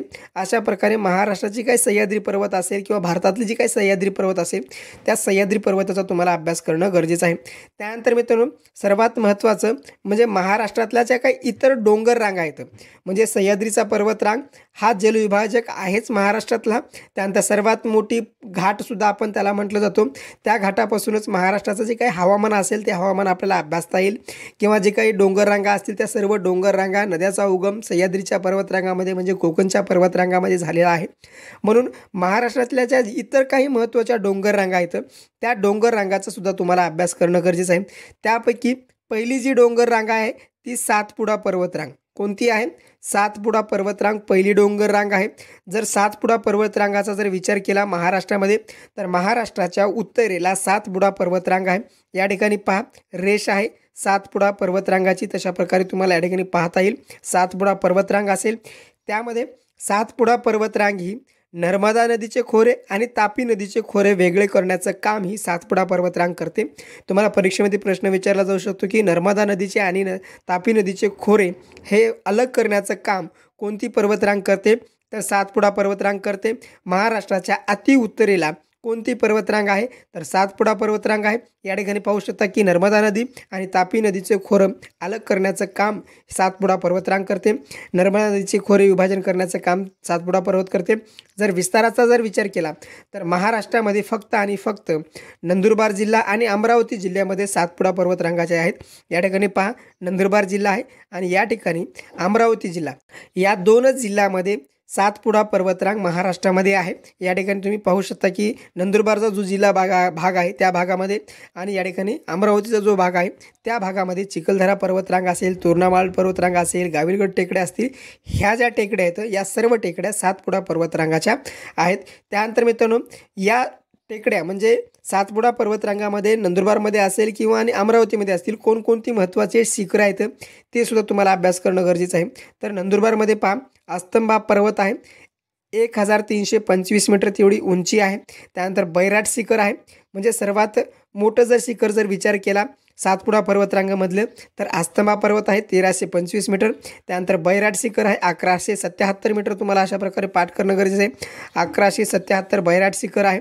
त्यानंतर 1325 हे अस्तंबा डोंगर म्हणजे जे सातपुडा पर्वतरांगामध्ये सर्वात उंच शिखर आहे. त्यानंतर अमरावती जिल्ह्यामध्ये जर विचार केला तर अमरावती जिल्ह्यामध्ये गाविलगड टेकड्या आहेत. त्यामध्ये तोरणामाळ एक माळ आहे, 1036 मीटर तेवढी उंची आहे. त्यानंतर चिखलदरा आहे, सर्वांना माहीत आहे चिखलदरा हे थंड हवेचे ठिकाण आहे विदर्भातील. चिखलदराची जी उंची आहे तर 1115 मीटर आहे. तुम्हाला बऱ्याच परीक्षेमध्ये प्रश्न विचारला जाऊ शकतो. थंड हवेचे ठिकाण विदर्भातील म्हणजे सातपुडा पर्वतरांगेमधलं कोणतं? तर चिखलदरा आहे. त्याची उंची किती आहे? तर 1115 अशा प्रकारे आहे. अशा प्रकारे जी काही महत्त्वपूर्ण रांग आहे सातपुडा पर्वतरांग याचा आपण अभ्यास केला आहे. मित्रांनो, काही प्रश्न असतील तर कमेंट बॉक्समध्ये कमेंट करा. जर अजूनपर्यंत आपल्या चॅनलला जर तुम्ही सबस्क्राईब केलं तर चॅनलला सबस्क्राईब करून ठेवा. जर लेक्चर आवडत असेल तर लेक्चरला लाईक करा आणि आपल्या मित्रांनासुद्धा शेअर करा. त्यानंतर मित्रांनो, महाराष्ट्राच्या सह्याद्रीच्या पर्वतरांगापैकी उपरांगा कोणकोणत्या आहेत? म्हणजे महाराष्ट्राच्या सह्याद्रीच्या उपरांगा आहेत. त्यामध्ये पहिली आपण पाहिली सातपुडा पर्वतरांग. त्यानंतर दुसरी आहे सातमाळा अजिंठा डोंगर रांग. ही सुद्धा महाराष्ट्रामध्ये सर्वात महत्त्वाची डोंगर रांग आहे, सातमाळा अजिंठा डोंगर रांग.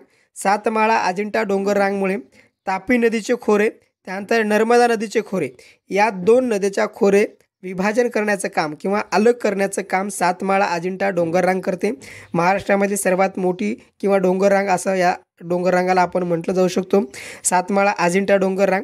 तर तापी आणि नर्मदा नदीचे खोरे विभाजन करण्याचं काम सातमाळा अजिंठा डोंगर रांग करतं. तुम्हाला हे पाठ असणं गरजेचं आहे. सह्याद्रीच्या पूर्वेस पसरलेला हा भाग आहे.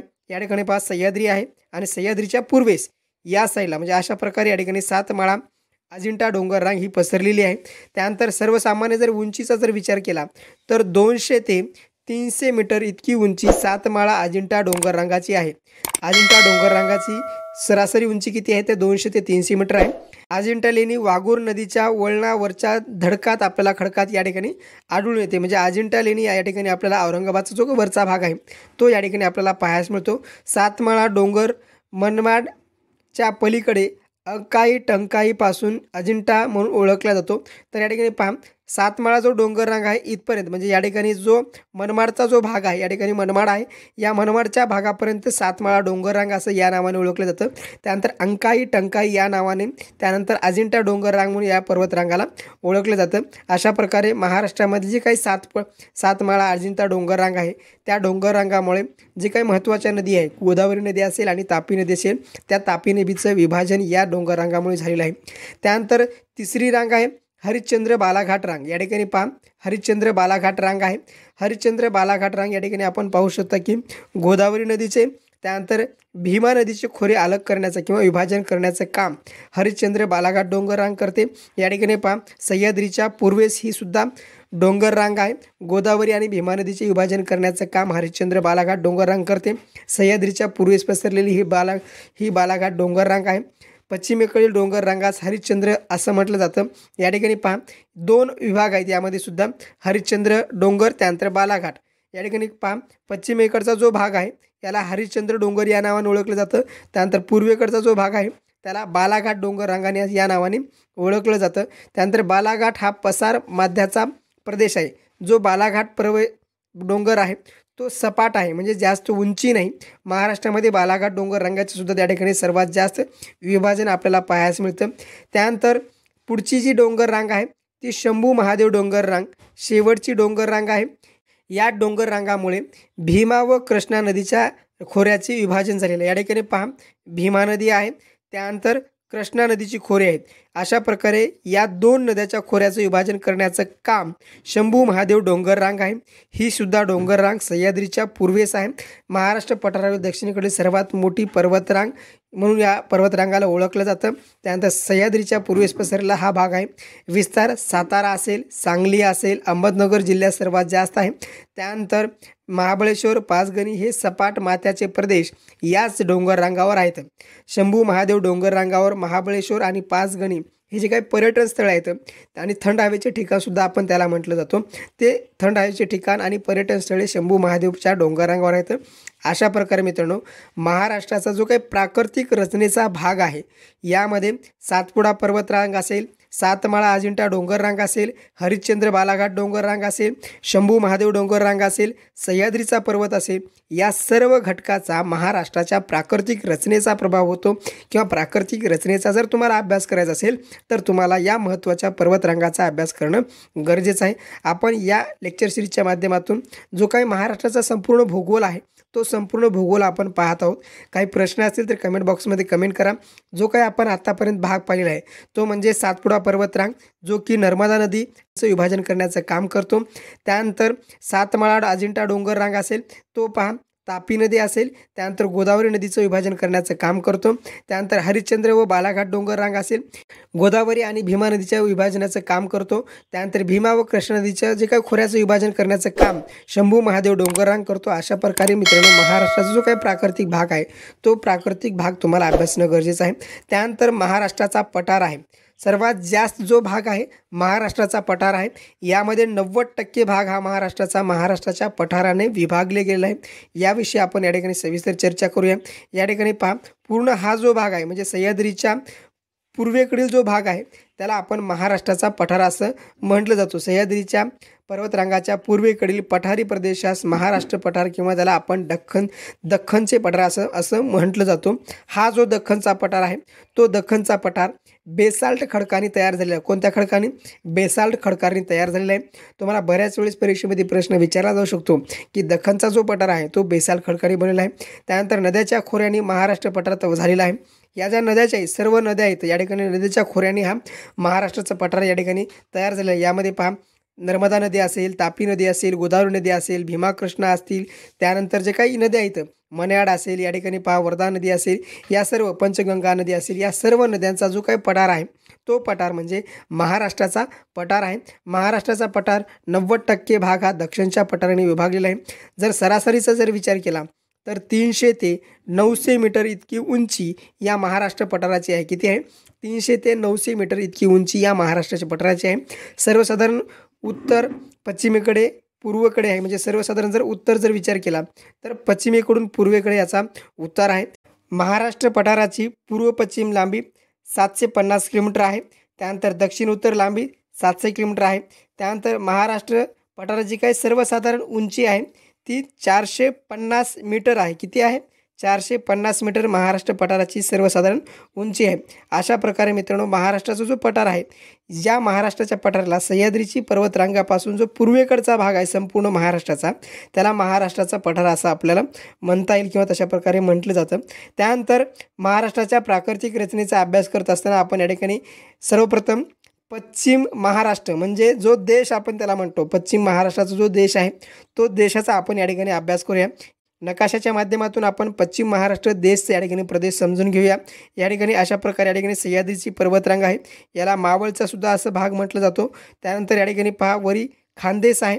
त्यानंतर या ठिकाणी जो मराठवाडा आहे हा मराठवाडा बाळाघाटचा डोंगर रांग आहे. या ठिकाणी अशा प्रकारे महाराष्ट्राचा पश्चिम देश आहे. आता यामध्ये कोणकोणते एकूण जिल्हे येतात तर पश्चिम महाराष्ट्र सह्याद्रीच्या पूर्व बाजूला महाराष्ट्राचा प्रादेशिक विभाग असून त्याला पश्चिम महाराष्ट्र असं म्हटलं जातं. एकूण 7 जिल्ह्याचा समावेश होतो. या भागामध्ये पश्चिम महाराष्ट्रामध्ये किंवा या देशामध्ये एकूण 7 जिल्ह्याचा समावेश होतो. पुणे विभागातील कोणकोणते जिल्हे येतं? पुणे असेल, सातारा असेल, सांगली असेल, कोल्हापूर असेल, सोलापूर असेल. त्यानंतर नाशिक विभागातील नाशिक असेल आणि अहमदनगर असेल. या सर्व जिल्ह्याचा एकूण 7 जिल्ह्याचा समावेश पश्चिम महाराष्ट्राच्या देशामध्ये समावेश होतो. त्यानंतर मित्रांनो घाटमाथा आणि मावळचा जो भाग आहे म्हणजे कोकणचा जो भाग आहे या ठिकाणी पहा सर्व इथून कोकण आहे पण त्यामध्ये विभाजन केलेलं आहे. पहिला आहे घाटमाथा. आता घाटमाथा कशाला म्हणतात? सह्याद्री पर्वताच्या व त्याच्या शिखरावर उंच उंच सपाट प्रदेशाला घाटमाथा असे म्हणतात.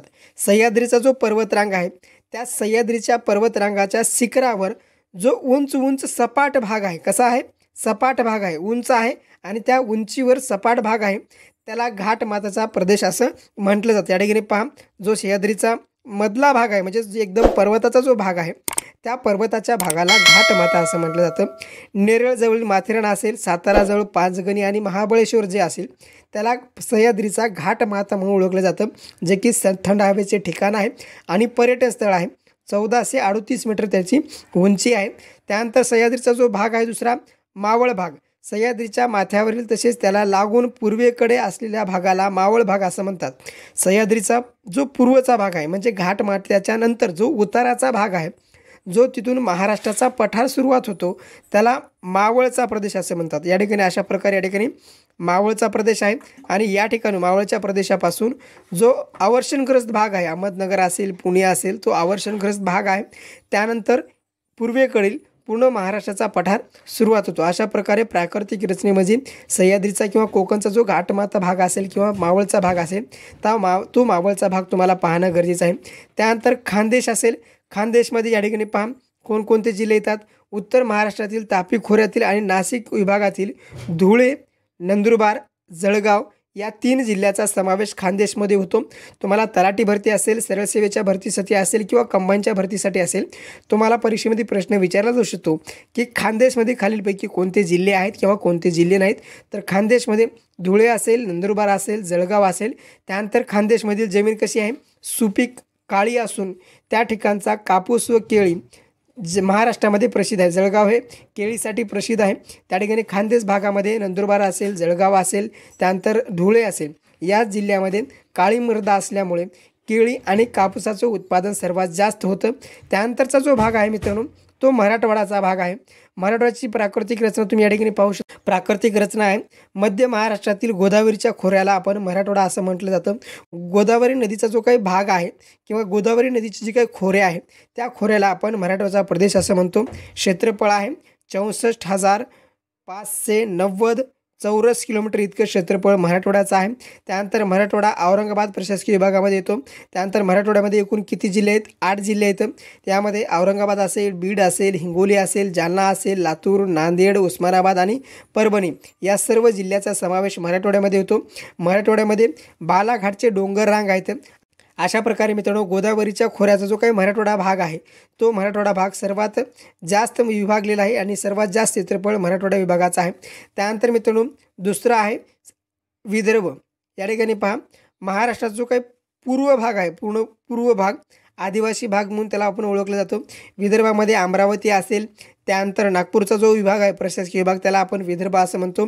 यामध्ये गडचिरोली असेल, भंडारा असेल, गोंदिया असेल, त्यानंतर नागपूर असेल, वाशिम असेल, त्यानंतर या ठिकाणी चंद्रपूर जिल्हा असेल, त्यानंतर या ठिकाणी अमरावती असेल, या सर्व जिल्ह्याचा समावेश विदर्भामध्ये होतो.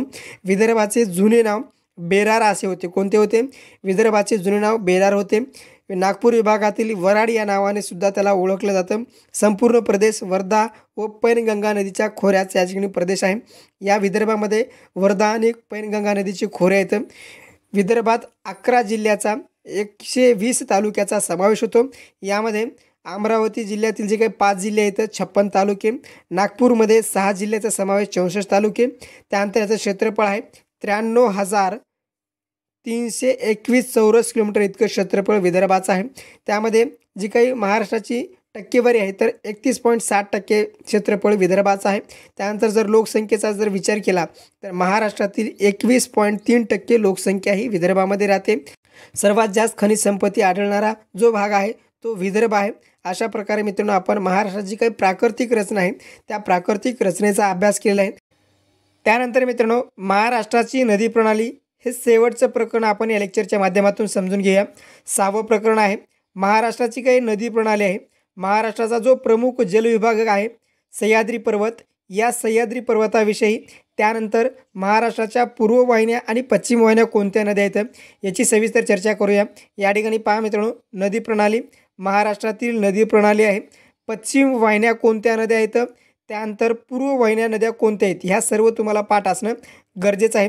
त्यामध्ये सर्वप्रथम आपण पाहूया की पश्चिम वाहिन्या नद्या, यामध्ये दमनगंगा, सूर्या, वैतरणा, तानसा, भातसा, उल्हास, सावित्री, काळ, वशिष्ठी, कुंडलिका, तेरेखोल इत्यादी नद्या ह्या पश्चिम वाहिन्या नद्या आहेत.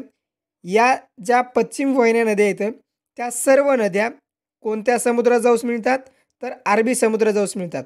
महाराष्ट्रातील जो जलविभाजक आहे तो म्हणजे सह्याद्री पर्वतरांग.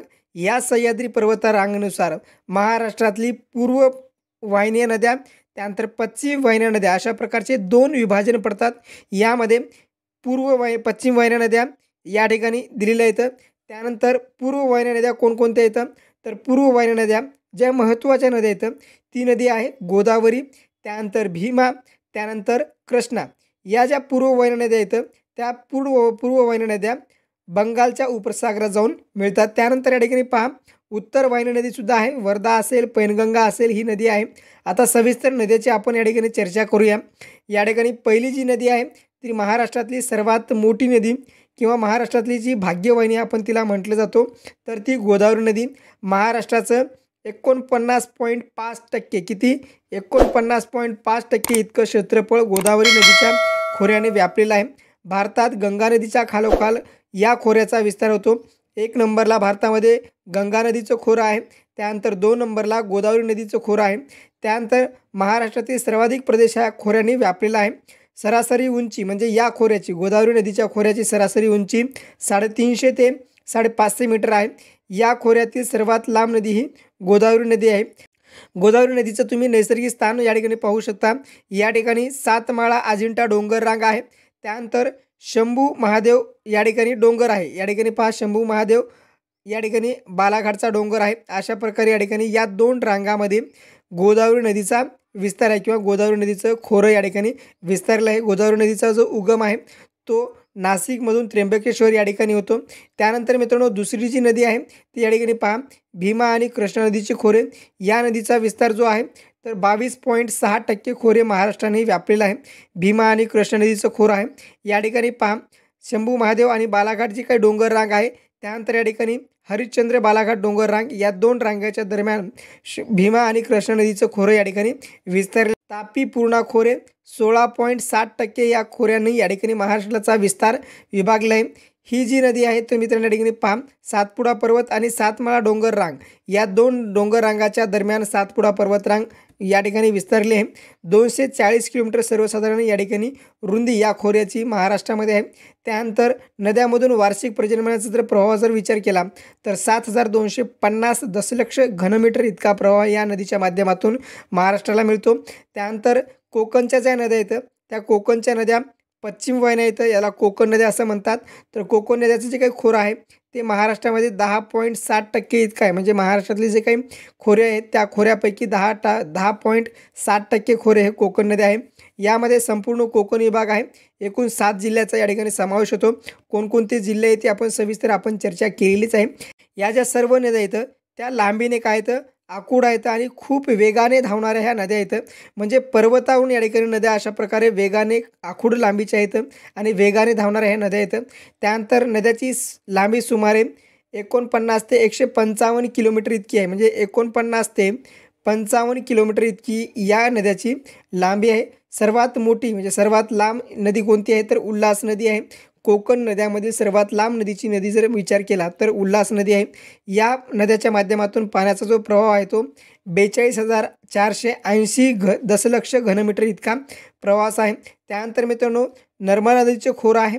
नर्मदा नदीचे खोरे महाराष्ट्रामध्ये फक्त एकाच जिल्ह्यामध्ये आहे, ते म्हणजे नंदुरबार जिल्ह्यामध्ये 0.9% इतकं क्षेत्रफळ या नर्मदा नदीनं महाराष्ट्रामध्ये व्यापलेलं आहे। त्यानंतर सर्वात लांब नदी ही नर्मदा नदी आहे। या खोऱ्याचा जर विचार केला तर या ठिकाणी पहा नर्मदा नदी अशा प्रकारे आपल्याला पाहायला मिळते। महाराष्ट्रामध्ये नर्मदा नदीचं खोरं फक्त नंदुरबार जिल्ह्यामध्ये आहे।